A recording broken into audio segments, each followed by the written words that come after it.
Have you ever seen those shampoo commercials showing models with their super long hair, shiny and just floating in the wind, and you wish your hair could be like that? Well, in this video, I'll discuss how I look at hair health, some of the things that really damage hair, and give you tips on how to get your hair looking super healthy. Let's go!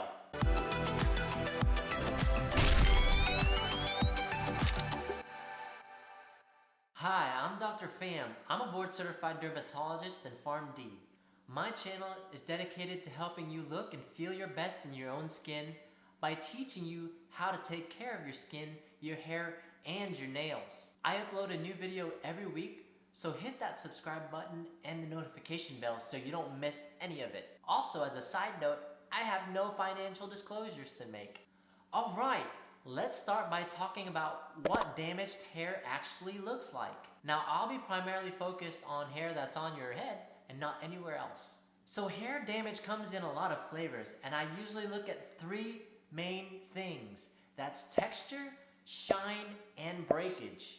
Now, the texture of your hair can range from smooth to brittle. And if it's feeling dry or brittle, generally what that means is the proteins that make up your hair have taken quite a beating. The goal here is to have silky, smooth hair.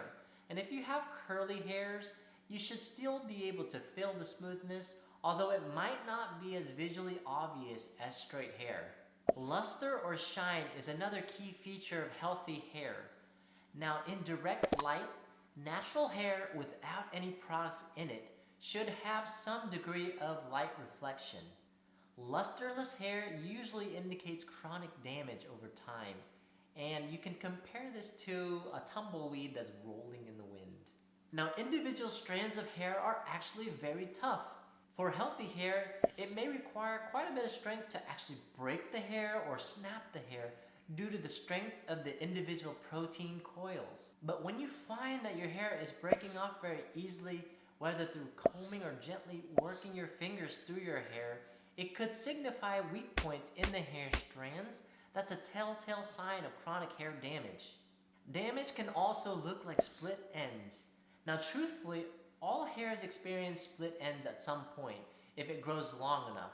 This is because, number one, it's at the very end, and number two, it takes much longer for the scalp's natural oil or sebum to actually make it down there to nourish and moisturize the hair. It also gets the most wear and tear from the ends, just whipping back and forth, whipping back. It usually takes a couple months to start seeing split ends naturally after a haircut, but if you're seeing it earlier, it could be a sign that there's ongoing hair damage. Now let's talk about some of the more common causes of hair damage. The biggest one is heat. Now, this could be from blow dryers, curling irons, flat irons, and believe it or not, the sun! Since hair is made up of proteins, when you heat up proteins, the little bonds that hold them together will break and the proteins will tend to denature. Like I mentioned though, hair is quite resilient, so it can withstand a little bit, but repeated exposures will lead to worsening and worsening damage over time. Another thing that we commonly do that will damage hair is to dye it or color it. Yes, I know coloring your hair is fun, but unfortunately, hair dyes consist of various chemicals. They undergo a series of oxidizing reactions with hydrogen peroxide, which ultimately damage hair. With that said, there are safer hair dyes out there, but I recommend relying on your hairstylist to help you safely color your hair. If you want to know more about hair dyes, what's in it, and how it works, leave a comment down below. Lastly, using tight hairstyles or overusing hair ties can put a lot of stress tension on the hair. Using a towel to rub your hair is also damaging by friction on the hair shaft itself.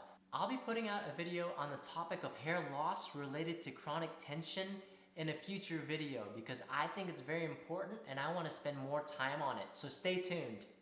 Now that we know what's damaging the hair, here are some day-to-day tips on how to protect, prevent, and treat damaged hair. First of all, when you shampoo, avoid rubbing the shampoo into the hair itself.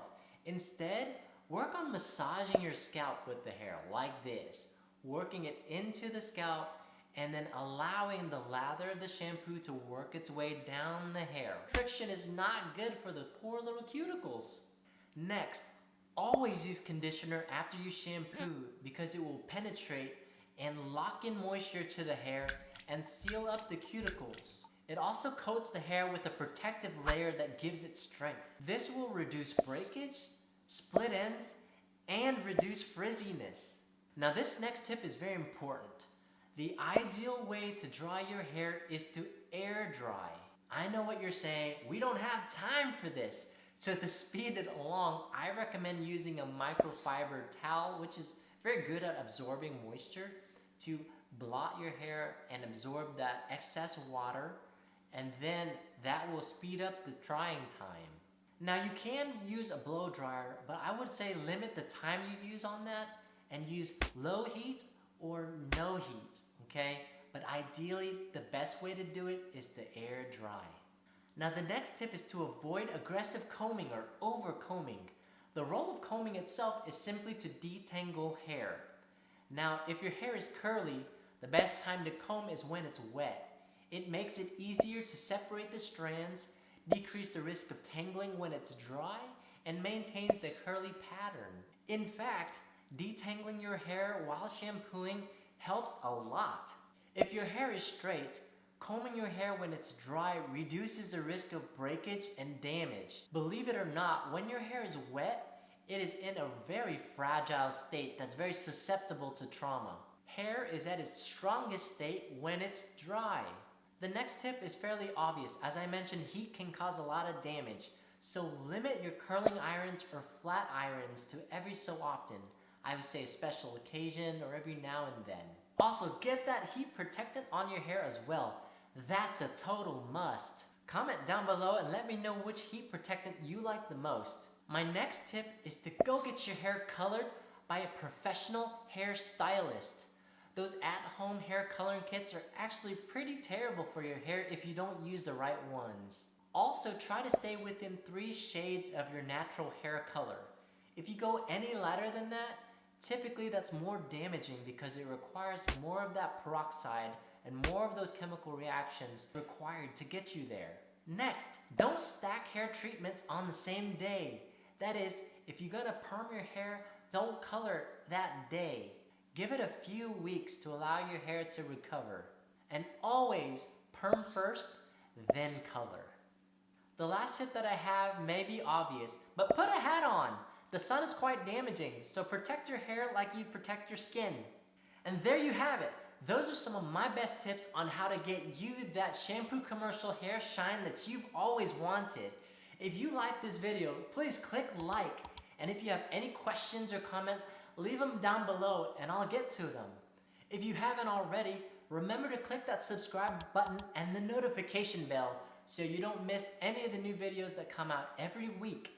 Thanks for watching, guys. Have a great hair day, and I'll see you in the next one.